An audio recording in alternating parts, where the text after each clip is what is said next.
نحمده ونصلي على رسوله الكريم أما بعد فإن خير الحديث كتاب الله وخير الهدي هدي محمد صلى الله عليه وسلم وشر الأمور محدثاتها وكل محدثة بدعة وكل بدعة ضلالة وكل ضلالة في النار صدق الله العظيم۔ میرے واجب اللہ ترام دوستو، بھائیو، بزرگو، السلام علیکم ورحمۃ اللہ وبرکاتہ۔ پیارے دوستو، میں امید کرتا ہوں کہ آپ حضرات جہاں بھی ہوں گے خیر خیریت سے ہوں گے، اور اللہ تبارک و تعالی سے دعا کرتا ہوں کہ اللہ تعالی میرے تمام مسلمان بھائیوں کو، بہنوں کو اور بزرگوں کو اپنی حفظ و امان میں رکھے۔ پیارے دوستو، آج ایک نیا وظیفہ لے کر آپ حضرات کی خدمت میں حاضر ہوا ہوں۔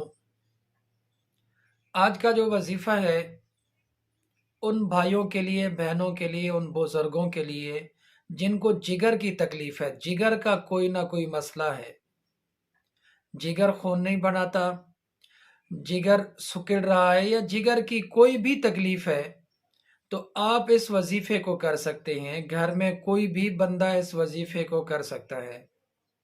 اگر آپ کا کوئی رشتہ دار جگر کی کسی مرض میں مبتلا ہے تو آپ پانی دم کر کے اس کو پلا سکتے ہیں۔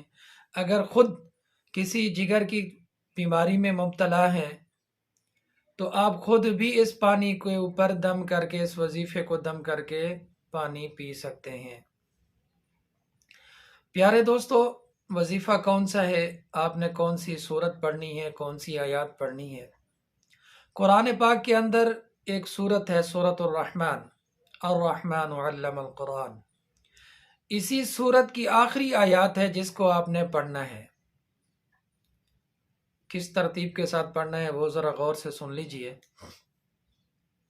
آپ نے ایک پانی کا گلاس لینا ہے، دن کو کسی بھی ٹائم، فجر کی نماز کے بعد پڑھیں بہتر ہے، ظہر، عصر، مغرب، عشاء، کسی بھی ٹائم کو آپ نے نماز، کوئی بھی نماز پڑھتے ہیں، نماز کے بعد آپ اس وظیفے کو پڑھ سکتے ہیں۔ ایک آپ نے پانی کا گلاس لینا ہے اور 3 مرتبہ درود ابراہیمی پڑھنا ہے۔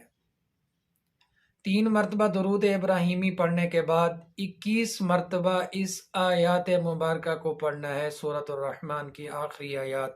بسم اللہ الرحمن الرحیم، تبارک اسم ربک ذی الجلال والاکرام۔ پہلی بار بسم اللہ پڑھنی ہے، بعد میں پھر بسم اللہ نہیں پڑھنی۔ 21 مرتبہ اس آیات مبارکہ کو پڑھنا ہے، اول آخر 3 مرتبہ درود ابراہیمی پڑھنا ہے۔ پانی کا جو گلاس آپ نے لینا ہے ہاتھ میں، وہ بالکل منہ کے قریب رکھنا ہے، گلاس کو منہ کے قریب رکھنا ہے، اور 21 مرتبہ اس آیات مبارکہ کو پڑھ کر پانی کے اوپر پھونک ماریں، مریض کو پلا دیں۔ اگر خود مریض ہیں تو پانی دم کر کے پی سکتے ہیں۔